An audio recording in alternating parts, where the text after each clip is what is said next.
Right, this is me playing Witch Doctor, position 5. I've only bought Courier and 1 ward, and someone else has bought the ward. And this is my player perspective. So Rune's about to spawn, I'm there, not at the front line, ready to help with anything. My friend misses the arrow, the mana thing comes, which honestly the Meepo should have just been there to fight. And then we try and harass, doesn't work out. We go back to our normal lanes. Now the number one thing for position 5 is you need to harass and let your Meepo farm.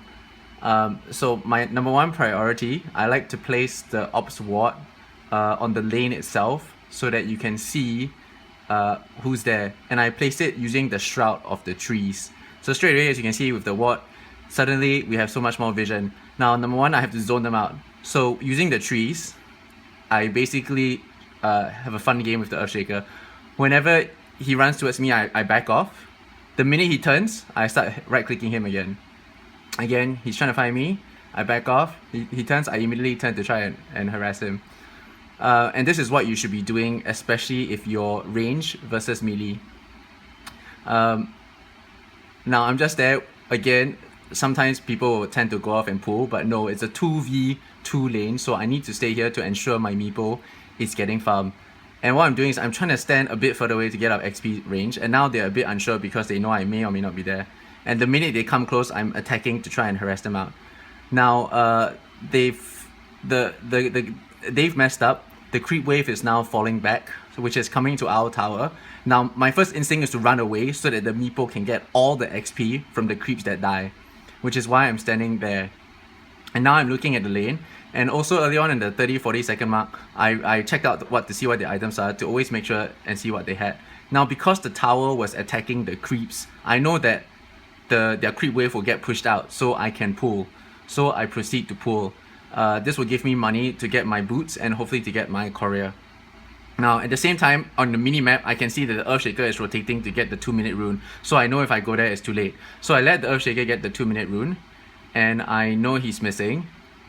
And what I just did there, and you can see on the mini-map, I pointed an arrow to tell the mid that the Earthshaker is rotating towards mid and that he should be careful. Now I know that Earthshaker is gone, and I know the Invoker has no one, and I can see on the mini-map that the Meepo has free farming all the creeps. Now I exit his XP zone so that he gets the full XP from the creeps. As you can see, I'm not getting any XP, and now the Earthshaker has indeed rotated mid, and our mid unfortunately dies. And at the same time, I'm assessing what goes on. At least he gets the return kill on the Earthshaker. Now I know Invoker's alone, so now it's a 2v1, so now is the time to strike.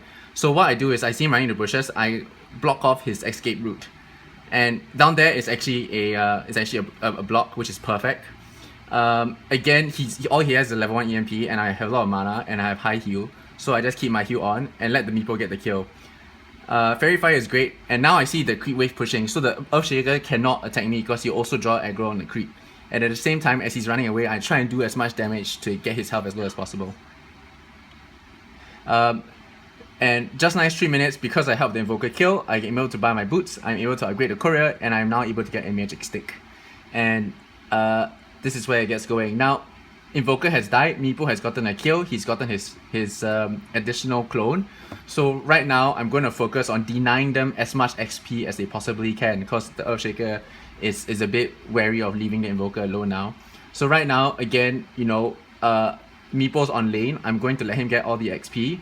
And I'm going to pull because the creep wave has now been pushed out. Now I'm checking to make sure the Meepo is not caught, because if the Meepo is caught, I have to go and help him immediately. So again, I do a creep wave pull because the creep is nice and pushed out. I'm improvising because normally you want to pull at 12-13 seconds and then be there to take the 2-minute, 4-minute rune. Now on the minimap, you can see the Earthshaker has just rotated down to take the rune again. And I've seen that.